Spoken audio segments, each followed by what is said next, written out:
Good afternoon, everybody. So my name's Justine Wiltshire, and I'm an analyst at the strategy unit, and I'm going to be taking you through our end-of-life care analysis, where we're looking at health service use in the last 2 years of life.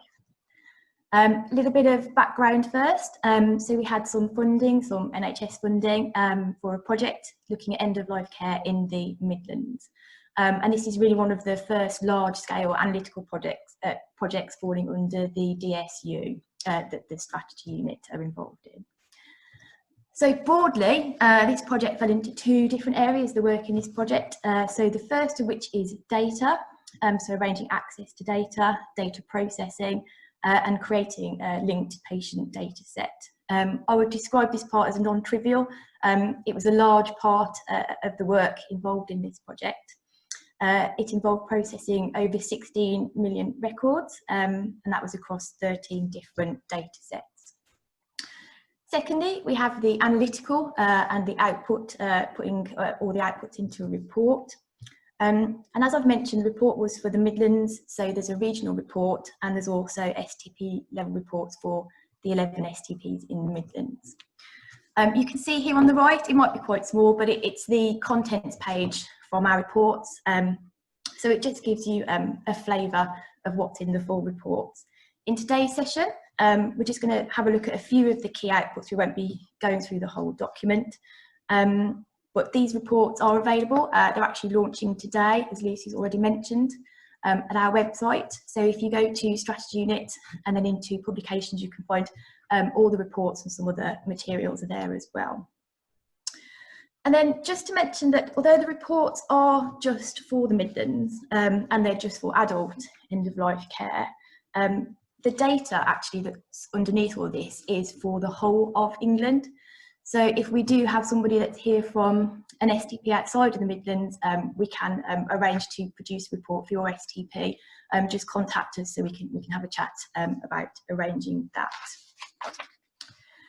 The other key fact about the data is that other analysts can access the work we've done. So they can see the raw data, they can see the linked data that we've processed. We're also sharing our code, so it's very transparent. Everybody will be able to see what we've done and how we've done it. We're also sharing our code that produces the actual the charts and all the outputs that come out from the data. And we have a session on the 11th of November for analysts. And we're going to take you through how you access the data, how it works, or all the technical side of things there. And it's a part of the DSU festival. So if you'd like to sign up for that, please do. You would do it as you'd signed up for this festival. Or if there are analysts that you know that you think might like to come along, please do pass on the details for that. So I think as one of our hopes for this report is that it will generate more questions, and then particularly perhaps with a local focus, analysts will be able to access the data and use that to support their local area and local decision making. So we have a brief interview now with Peter Spilsbury, who is the director of the strategy unit, and he talks about why end-of-life care matters and the why behind why we did this work in the first place.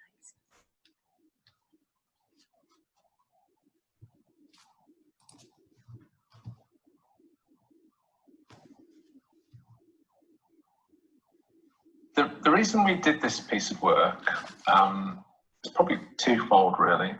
About 500,000 people a year die in England, and how we support, or how society supports people to have a good death is a critically important issue for every citizen and every family. So we were interested to look at the way in which health services are utilised in the run-up to death as part of understanding that issue. But also, from work we've done before, it's really clear that activity in the last period of life is a very major driver of total health service resource use. And when we look at forecasts of future population growth, it's clear that just through the play of demographics over time that we're about as a country to head into a period where the number of deaths per year is going to rise quite significantly. And it was our observation that that if the current pattern of utilisation is simply replicated into that future, then it will have very major issues for health service resources. And then bringing those two issues together, there's this third dimension really, which is around, one of the languages for it is around value. And this nagging question that I think many of us have, in that some of what we now do for people in the latter period of their lives in terms of health service interventions may not actually be helping them, and it may actually be damaging. And you often have conversations with people, particularly based on their own personal experience, but also talking to clinicians who are involved in end-of-life care on a regular basis, where people talk about this, but realise that that the challenge of addressing it requires really extensive conversations about what's important to people, what we as a society want, the conditions under which medicine operates, or the social expectations rather under which medicine operates. And so we wanted to do this work to try to make sure that when that conversation happens, and of course it's happening to some extent now, but as that conversation is taken forward, if we really want to have a conversation about what constitutes a good death, what's the role of the health service in that, how can we make sure that what we do is best value for the recipients of that care, and also for the public purse, of course, but that's almost like a side effect. It's critical that as we head into that conversation, we're really well informed about what happens now. And so in our work, we simply wanted to describe as thoroughly as we could the ways in which health services resources are currently used in the last 2 years of people's lives. How that varies, how it varies by the type of death, how it varies for different groups in society, and the report does show that. It does show variation. It does show that for some aspects of end-of-life care, the experience is different depending on where you are in our society. So we wanted to do a really good job of that in order to provide a platform for local conversations about what people really want from this aspect of care. It's fundamentally important. It's a fundamental part of being human, but it's also fundamentally important for the use of health service resource, and it isn't amenable to technocratic solutions. So what we hope this report is going to do is provide a really good platform to enable people locally to have conversations between clinical colleagues, between colleagues and the public critically about, is what we see at the moment what we really want? And if it isn't, what do we need to do together to change that? So we really hope that the report can make a useful contribution to that discussion and that debate, and that out of that we can start to improve the experience of end-of-life care for individuals and for society as a whole.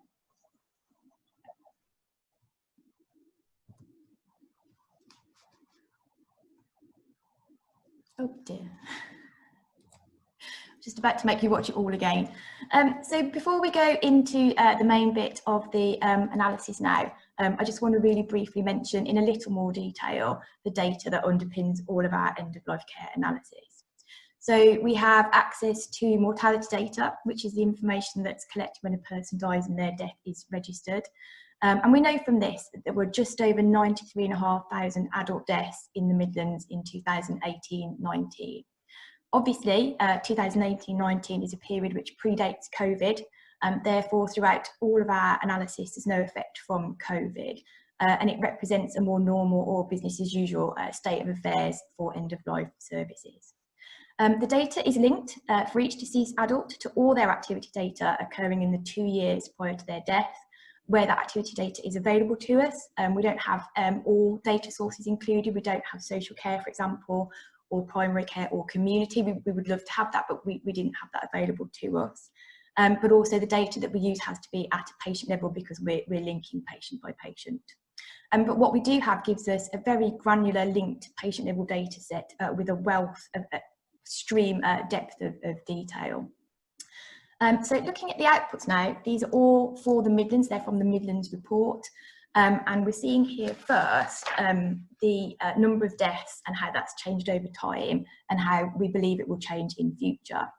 So historically, we see that since 2011, in most years, not all but most, there's been a year-on-year increase in the number of deaths, and also that the gap between genders has been closing.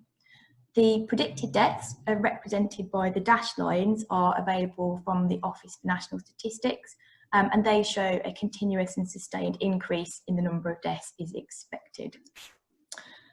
So what does this mean?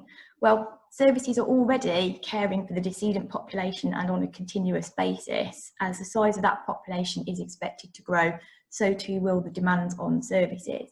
Between 2020 and 2030, you can see here, the size of the decedent population in the Midlands is expected to grow by 18%.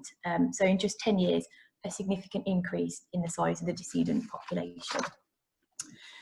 If we look at the future decedent population by age group, we can clearly see that the growth in deaths is for those dying when they're older, particularly those who are aged 85 and over.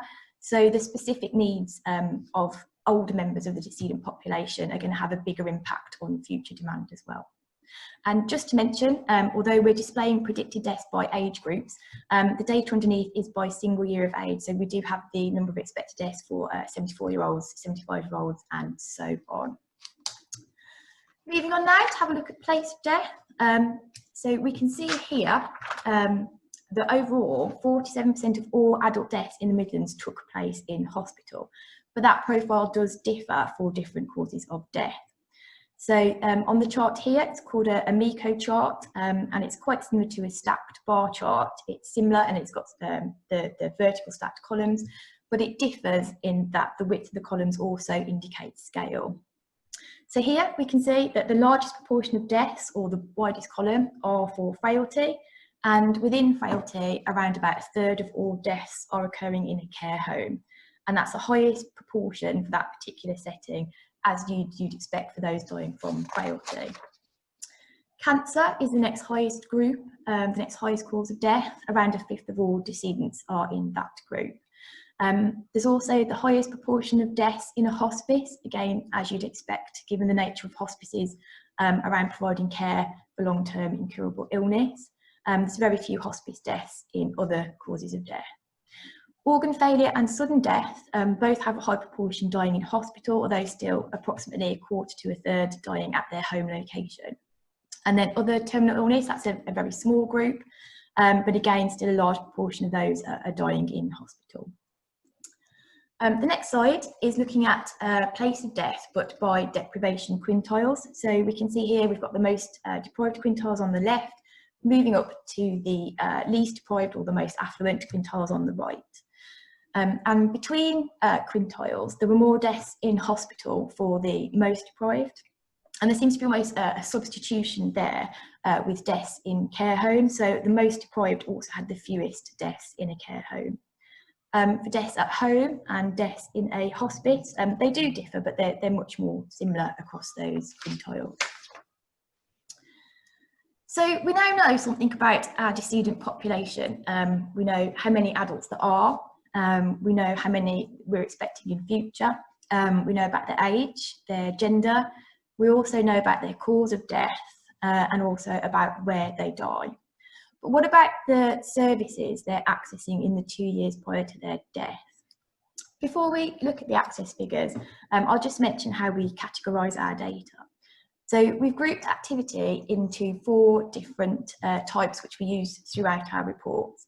So we have urgent service events, we have planned contacts, we have planned admissions and bed days. And within each of these there's a range of services included. So urgent service events, for example, includes emergency admissions, A&E attendances, and it also includes calls to 111. And there are some areas of the report where we go down into service levels. So here we have the proportion of the decedent population in the Midlands who access each activity type in the 2 years before they die, meaning the proportion of people who have at least one contact in these areas. So a large proportion of the decedent population are accessing urgent service events, 95%. For planned contacts, access is also high, with 87% of people accessing these. Planned admissions access is lower at 40% of the decedent population having one or more of these, and critical care access much lower at 12%. So a small proportion of the decedent population are having at least one spell in critical care. And then by the different services within each activity type, so we can see access for emergency admissions and A&E are both high. Each of these are accessed by over 80% of decedents.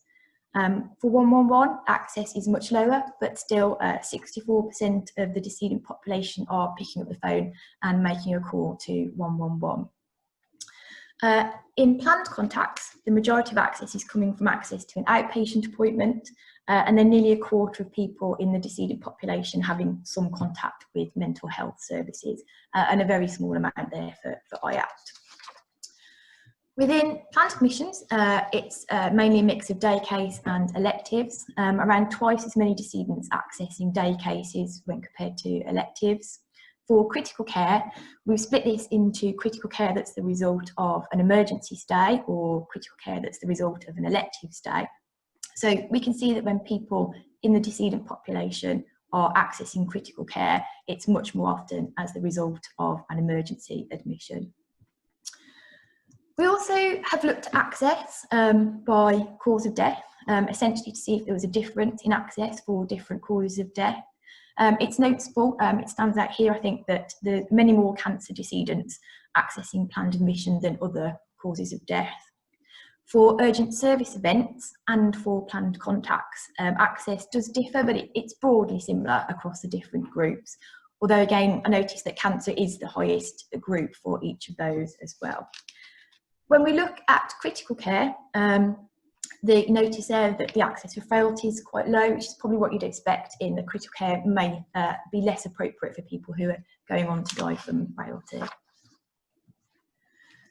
So beyond accessing services, I think there's a question around how people interact with all services and to what extent and to when. So we did some pathway analysis, and to do that, have just one example patient here, which I'll talk through, and it will help you understand the following slides, hopefully. So we have the example here, and we have the days across the bottom. So day 0 represents the day on which a person actually dies, and then day 365 would represent exactly a year before a person died. So we can see here, the blue line is a planned admission, and they have a stay in hospital because they've got the paler blue lines after. Then they're discharged, they have an emergency admission, and they're also staying in then as well for around about 2 weeks. Then they have a planned contact, so probably an outpatient appointment, although it could be mental health. Then they have another planned admission, but there's no stay in hospital, so most likely a day case in that particular case. Then you can start to see that activities happening much closer together. So there's quite a few contacts, there's a couple of planned admissions, and there starts to be more emergency care as well. And in this particular example, the patient has an emergency admission, stays in hospital, and actually goes on to die in hospital. So that's just one example, but here now we're looking at a random sample of 15 from our frailty group. And viewing it like this, hopefully it allows us to consider whether there might be any healthcare experiences that are common to people dying from frailty.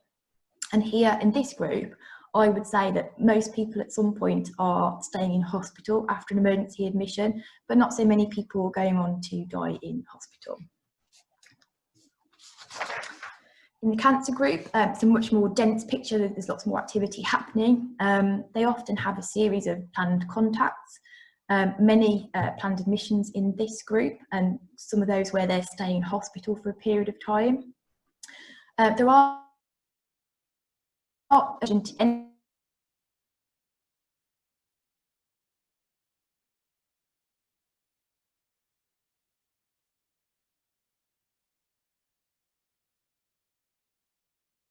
a lot of urgent stays for this group, and these often becoming longer the closer to death the person is. And then sudden death, other terminal illness. I think I've missed a slide. So sudden death. So in the sudden death group, there are planned contacts throughout the last year of life, then urgent bed days again cropping up, particularly at the end of life, and often in this group resulting in a death in hospital. The other terminal illness group, quite a mixed picture here, but it stands out that the proportion are having very long lengths of stay and more so towards end of life. And where we see urgent bed stays interrupted or intersected by another urgent service event, that is representing a transfer between trusts. On this slide, I've got the 4 largest pathways together. I think there's some value in viewing them side by side. You can sort of see how they compare. Certainly, sort of the denseness of the cancer group shows up when you look at it next to the others. So moving on from our small samples of 15, we're now considering everyone in the adult decedent population in the Midlands. And what does their pattern of use look like by proximity to death? So we start here by looking at urgent service events in the 2 years prior to death. And we're looking at it by proximity to death in days. So we have the data points. I've highlighted one here as an example. So this is giving you the rate of activity on day 0, the day on which people die. And through our data points, we've also modelled a curve, and this curve fits the data points quite well. And in our report, we've also looked to describe these curves in just a few simple sentences. And here we say that urgent events start low, they increase slowly for much of the period, but then a few months prior to death, there's a rapid rate of increase rising to a sharp peak. On the next slide, there's a chance actually for everybody to just pause for a minute and actually consider what they think some, you'll see in a minute, patterns of utilisation might look like. So we have here the other activity types across the top. So we've got planned contacts, planned admissions, bed days and critical care bed days. You've got 4 charts below, charts A to D. And I'm just literally going to give people 30 seconds to just think about which type goes with which chart, what they might expect a pattern of utilisation to look like, just really briefly.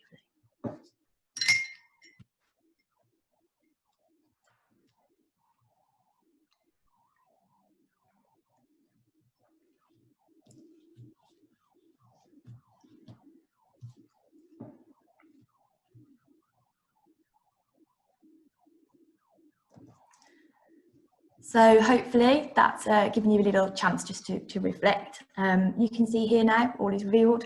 So bed days and critical care bed days, they both have a similar shape to urgent service events in that they start low, they increase slowly and they rise to a sharp peak on day 0.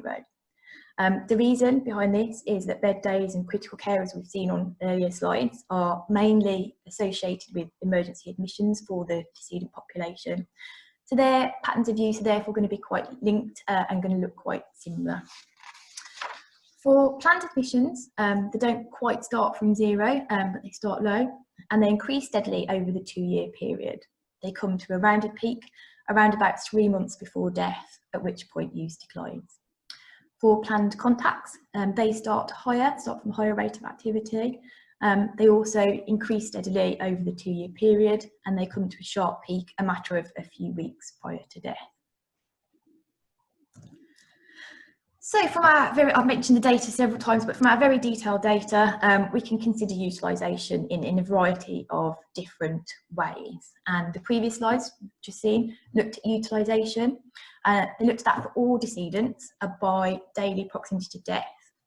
On this slide here, now we're still looking at utilisation, but we're doing this for each age at which a person dies, and age is on the horizontal axis there. We're no longer looking at it by proximity to death in days. Instead, we have 2 different time periods. So we have the first or final year before death, so 0 to 12 months. And we also have the second or penultimate year prior to death, which is 12 to 24 months. On this first chart, which is at service level for A&E attendances, I'll explain this chart in a little bit more detail, just to help with your interpreting and understanding this series of charts. So, as an example, I've highlighted here 67-year-olds So this is all those in the Midlands who die aged 67, and on average their use of A&E attendances in the last year of life is around about 2.2 A&E attendances. If we look at younger decedents, here I've highlighted 52-year-olds, then we can see that use is pretty similar, just very slightly higher. And then at the other end of the age spectrum, people dying aged 89 who also have a similar level of A&E attendances. For the second year period, which is in red, use of A&E attendances is again quite similar by age, but it is, however, much lower than the first year period. So what does this tell us? Well, it tells us a little bit about how A&E is used by the decedent population. Lots of factors will influence A&E attendances, but this shows that age doesn't influence A&E attendances as much as proximity to death would be a factor. So we see a similar picture for emergency admissions, and we also see 111 calls where utilisation overall is lower, but we do see here that after around about age 70, as age at death increases, so does use of this service. And then for planned contacts, these are dominated by outpatient attendances at much greater volume in the outpatient attendances. And for outpatient attendances, there's a general picture of use declining with age. Mental health contacts, they're low and they have a sort of interesting wave shape, a very small amount for IAPT, but again, in IAPT there's less use as age increases. Then looking at planned admissions, we can see that these are dominated by day case admissions with very small amounts of regular attendances or elective admissions. For day cases, there again is a general picture of use declining as age increases. And then we have bed days. So bed days, clearly the large volume there is with the bed days following an emergency admission. And also the older the decedent, the longer they spend in hospital. So for the very oldest, around about 26 days in hospital in the last year of life. And that's approximately a week less than the youngest decedents who are staying around about 19 days. So we know how much healthcare is used. We know this by age, and we also know the size of future decedent populations also by age. In our report, we apply our age-specific utilisation to future decedent populations over the next 20 years, and this gives us the activity we can expect in future if, and it is a big if, but if utilisation was to remain the same as it is currently. And when we do this, we can see here future demand for urgent services. It's at 5-year intervals and it's broken down by age group. So you can see the older decedents, those who are aged 85 and over, they dominate the overall volume of activity and they also drive the increases in demand. And just to mention as well, the percentages on the chart, they're all relative to 2020. Then the other types of demand, so for all activity types there's growth, although the amount of that growth varies. But again, for all of them, growth is coming from the very oldest in the decedent population. There's a particularly large growth in beds. So here in the Midlands, the move from 3.1 million bed days in 2020 to 3.3 million bed days in 2025 would equate to 556 extra beds being required over the next 4 or 5 years. And then when comparing 2020 to 2030, by that point, so over a decade, an additional 1,226 beds will be required by that point. And then so far we've been looking at use from the perspective of activity, but it's not the only perspective. So here we're considering it from cost. And the data as part of our processing has been costed. And the total spend on hospital care for end of life in the Midlands over the 2-year period is 1.3 billion. It's clear from this that the majority of those costs are within urgent care, and actually urgent services equate to 2/3 of the total cost. Here we're showing costs by proximity to death, and we see a curve that's similar in shape to curves we've seen previously around urgent services activity. There is, however, one key difference, and it's quite hard to see here because we're covering the 2 years. But if we focus in on the last few weeks of life, then it becomes easier to see that actually spend actually reduces in the final few days. And this is quite different to activity. So activity goes up and up and up until day 0, but actually spend comes down. And that's sort of to do with the fact that although people may still attend and be admitted, at that point there's less interventions, less procedures and treatments and investigations, because they are the things that tend to drive the costs. And then one final slide from me before I hand over to Kate, but it's just considering the so what. So when I was working on this project, the data, the analysis, and I was asked, so what does it all mean? And I think that can be very hard for an analyst to answer. And certainly, but I think it's very important. You know, what messages does our work contain? What is the point here? So I just wanted to share that with you. And through the process of writing these reports, we came up with quite a few interesting so what's. There's the full in the full report. You can read all of those, but I'm just going to mention a couple of them today. So from our figures, at any point in time, approximately 2.2 of the adult population are less than 2 years away from death. 19% of patients who die of cancer do so in a hospice. For patients who die of organ failure, that figure is much lower at 2%. There's perhaps some scope for end-of-life care for organ failure patients to be organised along similar lines to cancer care. And that would mean in the Midlands, there's an opportunity for up to 2,754 people to die in a hospice rather than a hospital setting. And then the benefit, the so what about that is, the benefit is that there's less pressure on hospital resources, but also providing a benefit to patients and their families to be in a hospice setting. 1 in every 10 patients who die spend some time in emergency critical care in the last 2 years of life. Critical care is a very expensive resource. Some research flags critical care can be non-beneficial sometimes to people. So I think it's a question around the resource that's put into that. If it isn't a benefit, that resource could fund a considerable amount of alternative services. And then finally, we know that 1 in 4 patients are having some contact with mental health. We believe that's more to do with their pre-existing mental health conditions, particularly things like Alzheimer's and dementia. But actually, with the specialist mental health skills that are part of NHS services, is there some scope for those people to be involved with the decedent population and kind of provide a better end-of-life experience relating to a good death. And so that's all for me now, and I'll hand you over to Kate. Thanks, Justine.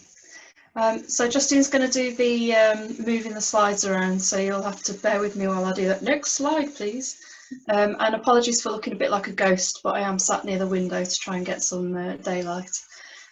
Yeah, so I'm Kate Warren. I work in public health in Wolverhampton. So I work for the City of Wolverhampton Council, but also I work for the Royal Wolverhampton NHS Trust. So I've got a joint role between the acute trust. Oh, actually, I say acute trust, but we provide community services and primary care, as well as hospital services, and also council public health team. So this is some findings, early findings from a linked dataset project that we've done in Wolverhampton. That we actually started to carry this out in 2018, and it seems a long time ago now. And it took us the best part of a year to complete the piece of work, mainly due to information governance issues, which I'll touch on. But also, obviously, some of the findings were produced earlier this year, and then we've been dealing with a small viral outbreak since then, so things have been a bit postponed. So if I can have the next slide, please, Justine. Thank you. So the aim of the project was aligned to our Integrated Care Alliance in Wolverhampton, which is our commissioner provider social services alliance that we've been working on together to try and set priorities for the whole city health and social care economy in terms of integrated care, and trying to improve population health outcomes So end-of-life care was identified as a priority because, as Justine's highlighted, it's an area where a lot of resource is spent. It's an area where potentially there's experience of poor outcomes in terms of people not achieving that quality or that place of death that they aspire towards, and an area where we know that there are inequalities, which I will highlight in some of the analysis. And the National Palliative and End-of-Life Care Partnership has 6 ambitions that local areas are working towards achieving, and one of these is about each person getting fair access to care. So that's this concept of equity, that actually we shouldn't be doing the same thing for everybody. We should be doing what's right for that person, for them to achieve the outcome that's right for them. So being able to use the data set to highlight differences between different people, what their requirements are and what their outcomes are, where there might be gaps that vary by demographics, for example, or by diagnosis, can help us to understand where we can potentially improve things and achieve better outcomes for everybody. So this isn't just about what we're doing now, but better. This is about looking at what we're not doing and where we can improve and who we're not reaching in particular. Next slide, please, Justine. So, the slide's gone a bit wonky, so you've got a methodologue. No, sorry about that. But yes, I'll just touch on the information governance, because I know it's a question that I get asked a lot. How did you do it? So we had a data sharing agreement that we, as I say, worked for the best part of a year on with NHS Digital. There are a lot of kind of technical hoops to jump through to get approval from NHS Digital to use the death registration data linked to other data sets, particularly for local areas. So the way that we did it was we took a whole year's worth of deaths. As I said, we started this work in 2018. So we took everybody who died in 2017.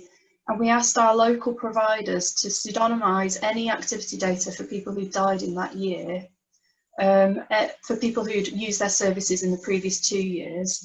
And they sent all their pseudonymised information to the CSU, who then linked that together in a pseudonymised format within the CSU environment. So the information governance cover was provided by the CSU, who also worked with NHS Digital. So they did the processing and the linkage of that, and then anonymised it and sent that final data set to ourselves in public health. So the CSU were acting as a processor, an information processor on behalf of public health in the local authority, who have a legal duty under regulation to do needs assessment for the population. So that's how we managed to justify the data linkage and the processing and the sharing of information. If anyone wants more detail on that, then you can get in touch with me afterwards, because it's quite dull and boring to go into any more detail. Next slide, please, Justin. The other thing that we did was we tried to separate out, because we were thinking about end-of-life care and being able to plan for end of life and support people to die where they want to. We separated out deaths that we could classify as unexpected. So these are things like sudden heart attacks, sudden strokes, sudden PE, accident, road accident, things like that, where really you're probably not going to make a difference, be able to predict them or be able to make a difference in terms of providing palliative care or advanced care planning. So we wanted to separate out those deaths completely, and we use this Office for National Statistics definition of what unexpected deaths are classified as. Those are usually included in things like where you see a statistic for your local area about what proportion of people die in hospital. These deaths are usually in that statistic, but we separated them out. Next slide, please. And again. Thank you. So this is just a general description of the expected deaths, so ones that we think would be potentially identifiable before it actually happens and potentially amenable to advanced care planning. The big orange blob there, 590 years, cancers, and then you've got circulatory, mental behavioural, so dementia and senility, respiratory, digestive, so those are often organ failure, causes of death. Next slide, please. And again, my slide formatting has just gone all wonky, so apologies. So out of the expected deaths, which was 79% of all the deaths in 1 year, about a third were cancer, about 20% were organ failure, about a quarter were frailty, And our definition of frailty was slightly different from the one that Justine's used, I think, because we had social care data in our data set. So we've included dementia, Parkinson's, etc., but we've also included permanent care home residents where they didn't die of cancer or organ failure. So I think that's why our proportions are slightly different. Next slide, please. So here's just a snapshot of, I haven't got the column headers. No, I think I've had a problem with the formatting. Yeah, I'm just see if I can get my slides up in parallel so I know what I'm talking about. Just have them on the screen next to. So the columns here are from left to right: cancer, organ failure, frailty, and other, as I've previously described. And as you can see there, the significantly different group really in terms of age in particular is frailty, as you'd expect. And they tend to be older and a higher proportion of people with white ethnicity and less deprived, more likely to be housebound and less likely to die in hospital. So it's a kind of, you can picture the cohort that we're talking about. So we were fairly satisfied that the definitions of the different groupings that we'd use were describing the groups that we were expecting to describe based on these demographics. And as Justine's described, the place of death tends to be hospital, in particular for the organ failure group, and other, which includes mostly things like cardiovascular disease. Next slide, please. So this is just to show how that pattern changes with age. As you'd expect, frailty becomes more of an important cause of death as the older that people get, whereas with the younger groups, it's organ failure and other. So that's things like premature cardiovascular disease that tend to be dominant causes of death. Next slide, please. And again. So this was an interesting one for us because we had managed to link together death registrations with hospital, community, GP data and social care.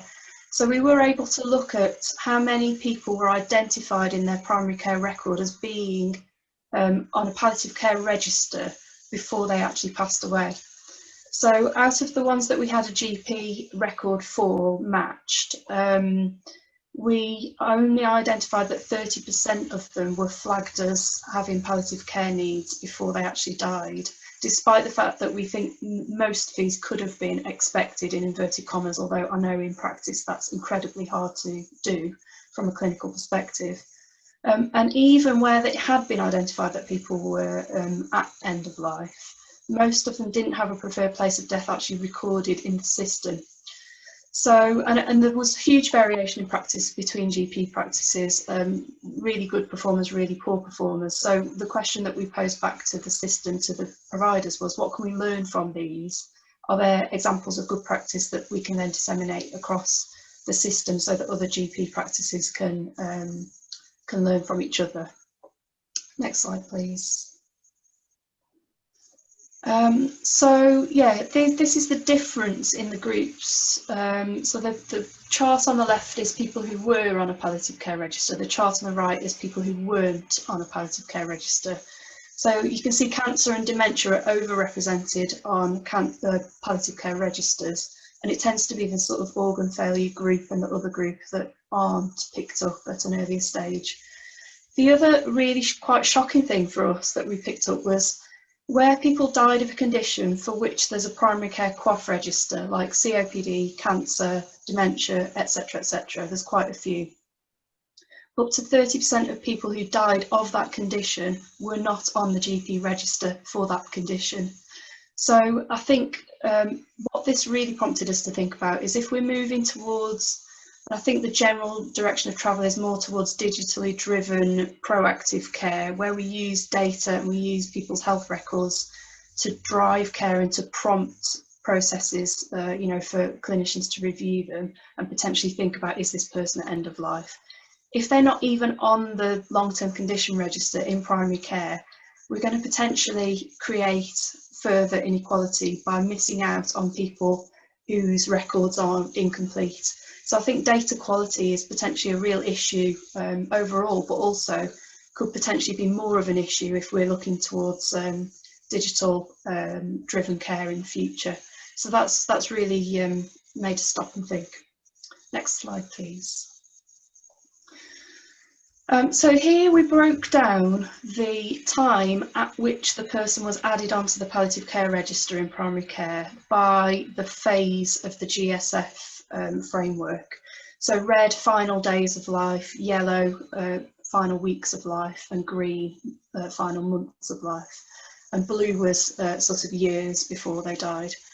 So what we noticed here was a bit of a pattern, again, frailty probably being the standout group, where there was a much higher proportion of people who were added onto the palliative care register being identified at a much later stage in the frailty group. Now, this is only the palliative care register in primary care, I must add, so it may be the case that these people were in care homes and had been identified as end of life within the care home or community services, but it just hadn't been put onto their GP record. But again, because we're thinking about this from an integrated care perspective, if that person's not identified as end of life on their primary care record, then potentially again there's going to be gaps in care there and poor communication between services. Next slide, please. I can see questions popping up on the sidebar, but if you don't mind, I'll carry on and then we can perhaps revisit the questions at the end, because we've got a bit of time after the presentations to come back to some of these. So yeah, we did notice that people who were on a palliative care register were less likely to die in hospital at the end. However, you know, that may be confounded by diagnosis, age, and what services they were in touch with. So I think we have to take this with a bit of a pinch of salt. What we're not saying here is if you are put onto a palliative care register, that then means you are less likely to die in hospital. It may just be a pattern, a feature of the group of people who are less likely to die in hospital. Next slide, please. So yeah, as I said, we didn't find many people who'd actually got preferred place of death recorded in primary care, only 44 out of over 2,000 deaths. Even when that was recorded, only half of them actually died at home or out of hospital. So it's not clear that, that just recording things actually results in a better outcome. There are lots of other factors, complicating factors and structural factors, and perhaps people, you know, express a wish to die in a particular place, but when it actually comes to the time, as I'm sure Anna will contest, that, you know, decisions are made at the time and in a particular context, and those decisions may change depending on what happens at the actual end of life period. Next slide, please. And again, so I think, Justine, you've probably covered most of this, so I'm just going to really whiz through these next few slides. So as you've described, activity really ramps up in the weeks running up to the point of time in which people die. So if you could flick through the next slides for me, and again, oops, one back, I think.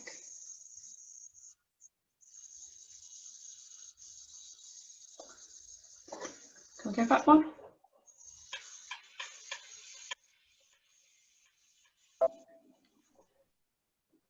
Is it not working? I think it was my connection. I connected again now. Do you want me to page down? Can you just go back one slide if you don't mind? Yeah. Ah, that's the one. So this is for expected deaths, and we just looked at the percentage of people with an expected death who had used all the different types of services that we have data for. So as you can see, the non-elective stuff, the urgent care stuff, comes out at the top of the list. 74% of people had contact with community services at the end of their life as well. And we were quite surprised at the proportion that had input from social care. We probably didn't expect it to be quite so high. 45% of people had social care input. That may have just been an assessment, that may have been things like carer support. There's a range of different packages that can be provided. I think about a quarter of them who received social care input were long-term residential and nursing home care. And also some elements of planned care, and right at the bottom their palliative care provider had input in 10% of cases.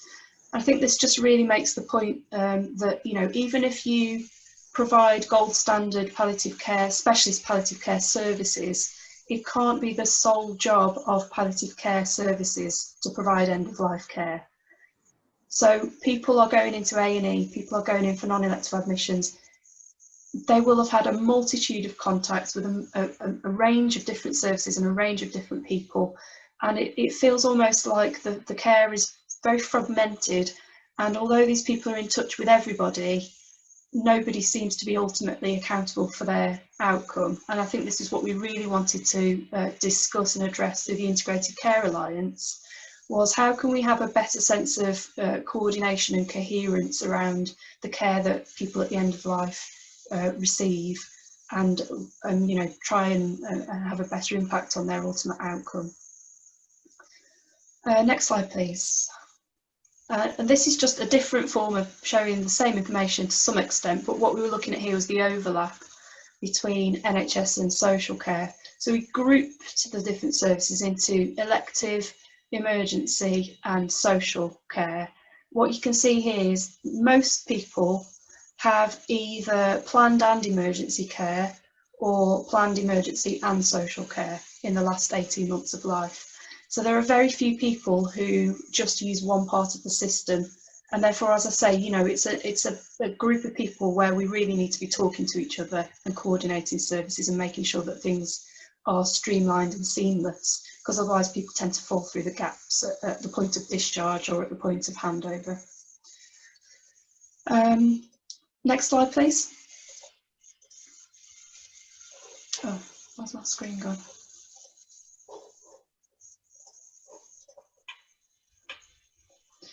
So for some reason my computer's decided to minimise my Zoom call. I hope you can still hear me. Yeah. Yeah, okay, so I can see my own last two slides, so I'll just talk through them. I can't see you anymore, unfortunately. Hopefully it'll come back on in a minute. So we were using this information, as I said, to promote collective discussion about how we can look at people and the patterns of care and the bundles of care that they require, rather than looking at people who come into my service separately from people who use your service, when actually those are the same people. We're using it to target our focus for work, particularly to improve outcomes and reduce inequalities where there are gaps. And we can use it as a baseline for evaluation if we implement a new model of care or a new service provision. And if I can have the next slide, Justine. We wanted to do, pre-COVID, wanted to do further in-depth analysis around non-beneficial treatments, which I think Justine has since produced, which will be really useful for us to save us duplicating that. We wanted to look at potentially do some multivariate analysis, so we could actually unpick, because there's lots of confounding issues there. You know, is it someone's age? Is it their diagnosis? Is it the fact that we identify their end of life that makes the difference? So if we did multivariate analysis, we can perhaps try to unpick what is it that actually makes the difference in terms of outcomes. And we also wanted to drill down to do some specific subgroup analysis, particularly for Wolverhampton Women Outlife or alcohol-related deaths. So we can use this linked data set to do more descriptive analysis, but for particular subgroups. And I think that's my last slide, Justine, but just to conclude, just some reflections really from myself about this whole piece of work. I've written down a few bullet points that I wanted to say. First of all, the analysis itself doesn't have to be very complicated. I think it's fair to say that although things like artificial intelligence and machine learning and things can be useful, actually just doing some really good quality basic analysis with some good data can tell us a lot. The second point is that everybody thought that we weren't going to get this piece of work done because it took so long to get through the information governance hoops, but we just kept on, persisted with it, and eventually cracked that nut. So I would just encourage people to have a go and keep going. The third one is what I said earlier about we can't just carry on doing what we're doing currently, but do it better. We've got to stop and lift our heads up and look at what we're not doing, and look at people who are missing out, and look at where the inequalities and gaps in care are. And data quality can be a big problem there. And finally, just to pass over to Anna to give her reflections really on the sort of clinical implications of this kind of work. That's it from me, thank you. Thank you, Kate. So I made a decision that you were going to have a lot of slides up until now, so I've left my section slightly more freeform because I've seen both Justine and Kate's work, and as a palliative care doctor, leader, I'm so happy that you've done it. I'm very grateful because I think palliative care and end-of-life care for a long time has had a dearth of evidence, and what you've created is something that really does reflect our lived experiences and our patients' lived experience in a way that is reproducible, and it's a way that actually can guide service development into the future, which is what we really need, because for a long time I think it's been seen as almost an inevitability that everything gets blurred together and sort of not the problem of, I won't say commissioners because it's been coming up on the commissioning radar, but actually the respiratory teams, the cardiac teams, it's been a sort of fringe element, and I think what both of your reports really point out is that actually this is truly everybody's problem, and the changes that need to happen need to be driven by the whole of the organisations and our health and social care communities, not just by specialist palliative care. And even the sort of idea that more people could die in hospice, the size of the hospices we have, and actually many people don't necessarily want to be in a hospice, but they want to know they're going to get excellent care, just like they should get excellent care when they're having their chemotherapy or having non-invasive ventilation for respiratory failure. And I think this provides us with some of the evidence that will help us deliver that really, and drive it, and also looking at the gaps I think in the evidence, that we don't necessarily can't get specialist palliative care activity easily to look at people's experience of that, and that's a problem, and how we work on that is very important, and I put the 6 ambitions to bring that vision about because I think this is why we do, and I was really moved by the video at the beginning about why we're doing it, and I think this is it. And when I'm trying to organise our STP end of life care group and thinking about, and my colleagues all across the West Midlands, this is what we keep front and centre of our minds, but actually demonstrating how we're meeting those ambitions or not, and whose job is it to try and do the different elements of it. Without data, we can't prove anything.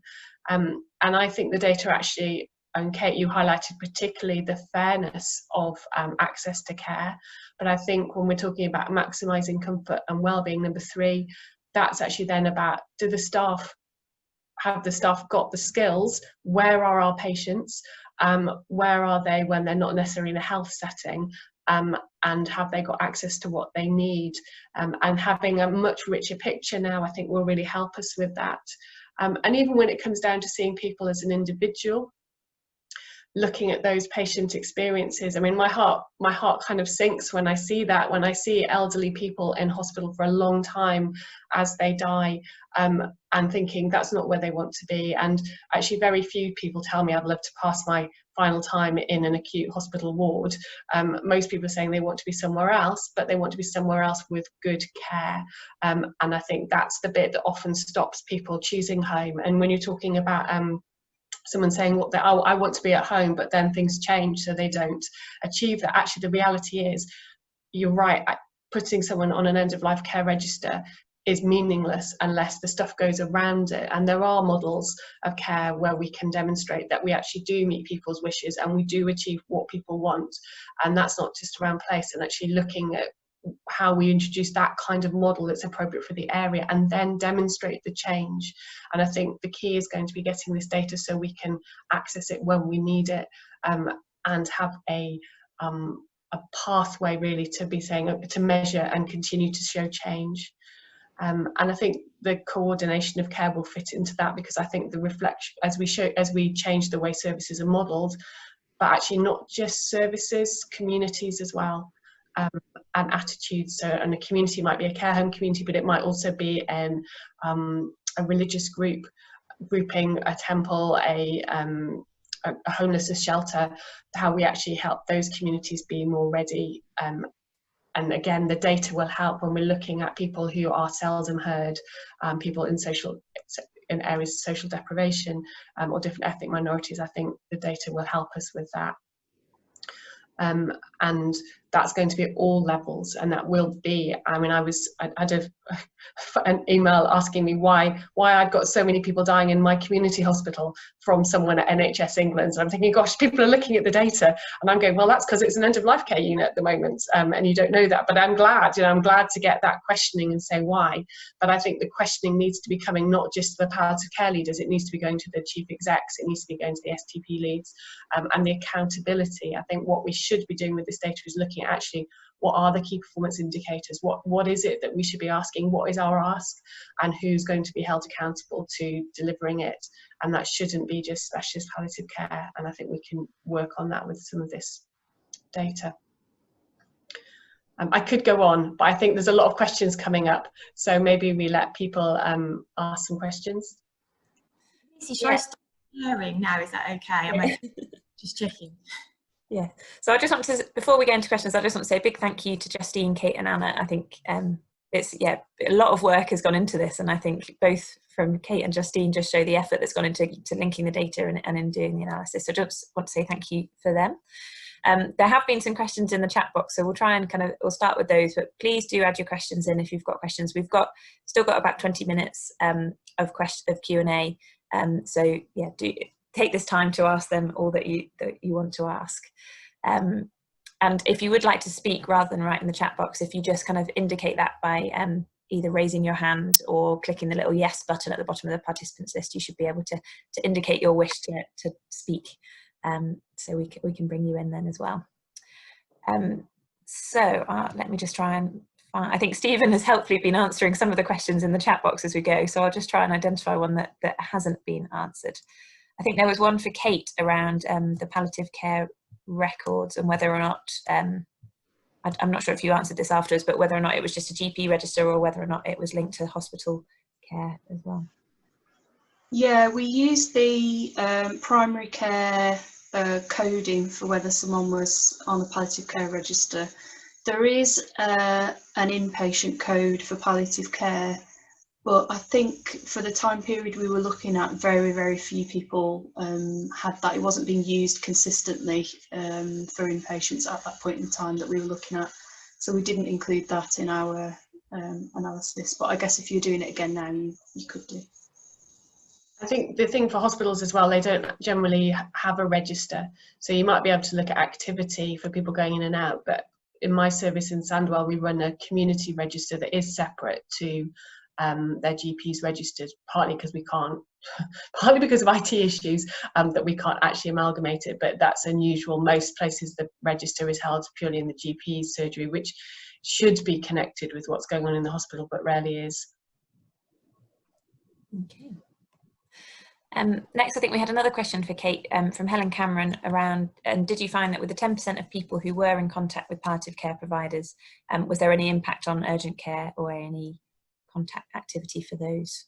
Yeah, that's a really good question, and I think that in order to properly answer that question, we would need to do some multivariate analysis because of the differences in the types of people who do receive palliative care services currently. So it may be a factor of the diagnosis or the age group or etc that results in lower ED usage as opposed to the input of the palliative care services. So it's probably a question that I can't answer. We did look at the cost breakdown by service area over different time periods in the run up to death, based on splitting out the groups by whether they were on a register or not.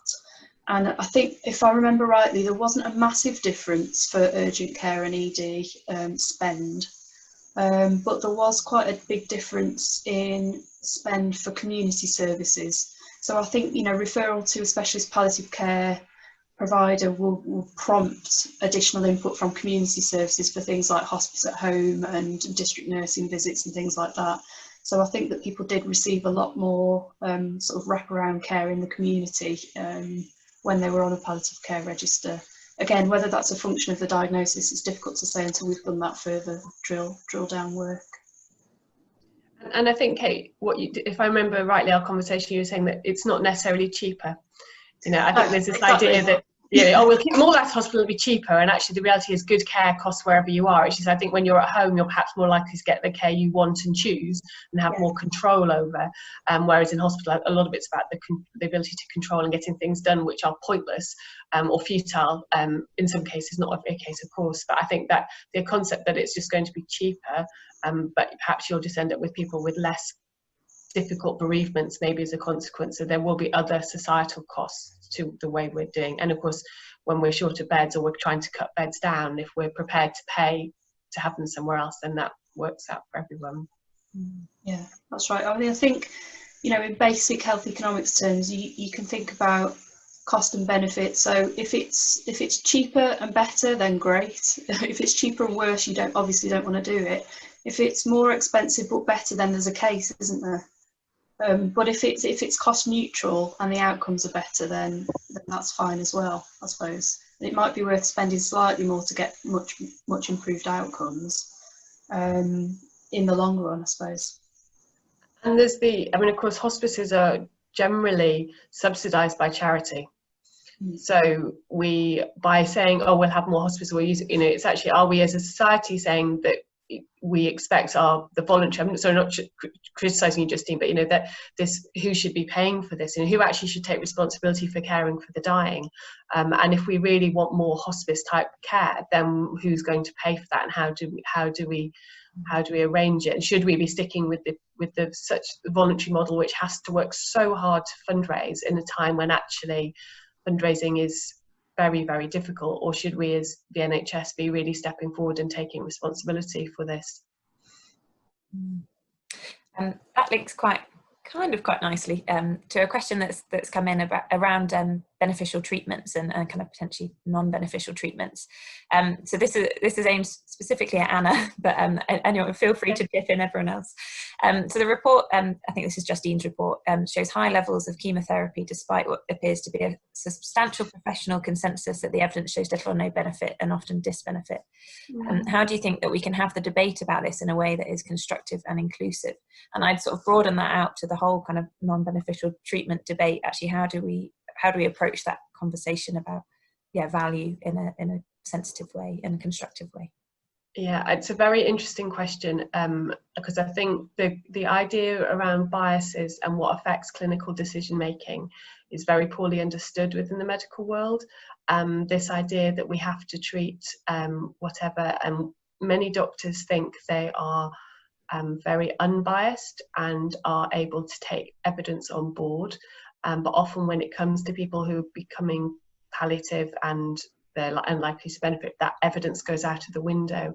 And I think the key is how we use evidence, but also cultural change and conversation about actually what are we really here for, to help people adjust, because these behaviours are very embedded. You know, we haven't really questioned this for a long time, and I mean, particularly haematology, I think was on your graph as particularly awful. You know, many people having the treatment and dying, but of course the haematologist's perspective is, you know, what about the people who didn't die? They're not on your graph.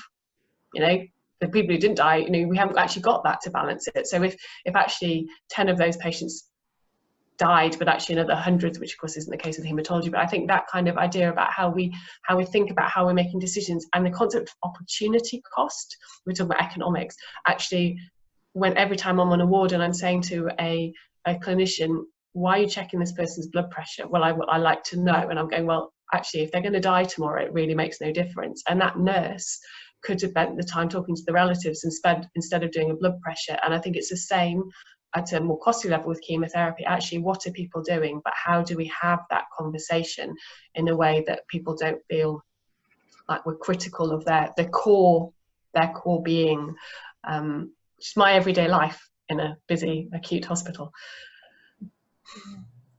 I don't know if Justine or Kate wanted to add anything to that. I think that was really helpful, Anna, to share that. But Justine or Kate, from your perspectives. No, I mean, I found it, in writing the report, my background is obviously as an analyst, a very difficult thing to even talk about, you know, some of the way that the sort of the words that we use around value it and that kind of thing. And I think going through the project and coming down to the so what's at the end, I kind of did become more comfortable with it. But I think in a way, just having the conversation is quite valuable. If you're working at, if you're not necessarily a clinician, just talking about these things, I think has a value to everybody. Yeah. And as a society, I think this is a conversation we need to have as a society about what we want to pay for. What is the point of a lot of the things that we really value, like critical care beds? I mean, I often think a critical care bed survival's not that different to, I'm looking at Sarah at Marie Curie Hospice. I suspect their exit, that's not what society thinks. They think that actually, you go to critical care and you get saved. And this conversation at the moment with COVID going on actually has brought it to the forefront, and it's possibly a time for society to really be thinking, what are we paying for and why are we doing it? But it's painful, and perhaps we'd rather talk about putting ventilators in the NEC. So another question that's come in is from Helen Cameron. So she says, the National Audit of Care at the End of Life reports 80% of families or carers felt hospital was the right place for a patient to die. How do you feel that this sits in the findings of your studies? For me, they aren't my studies, but actually that Care of the Die audit also showed that people had terrible experiences. And I think a lot of people rationalise because they can't bear to think that it might have been the worst place for them to die. If you talk to bereaved families, and actually our lived experience in our bereavement calls, and the people will often say, you had lovely care, thank you so much for looking after, but when we read the notes, it's not what many of us would be proud of. So that's my perspective. But some people should be in hospital, and a lot of people do want to be in hospital, and that's okay as long as we do what they need, not what we think we should be doing, which is different, or what people want.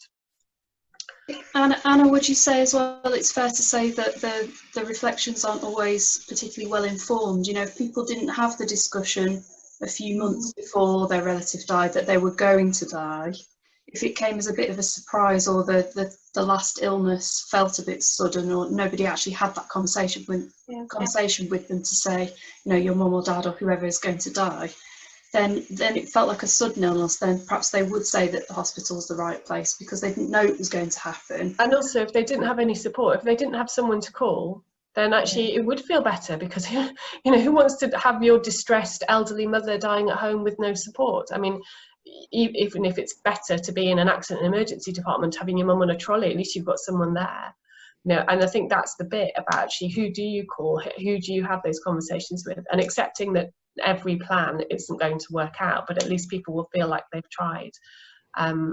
So yeah, I do think it's, and I don't think the answer is specialist palliative care for everyone. I think it's about working together and working effectively in a way that everyone feels they can give enough general end of life care and conversation, that talking to someone about the fact they're going to die of a chronic disease that you've been looking after them for the last 15 years shouldn't be an impossibility. You shouldn't have to get a specialist to be able to say, what do you think is going to happen in the next year? How are you? It's not rocket science. I completely agree with Anna, and I think this is about society. It's about compassionate communities. It's a much bigger picture. It's about having that conversation. I think you're right. Those people in hospital, often there haven't been those conversations early on. They don't know what the possibilities are, and the infrastructure in their communities isn't there. So I think there's so much we need to do. It's fun though. Absolutely. Great challenge.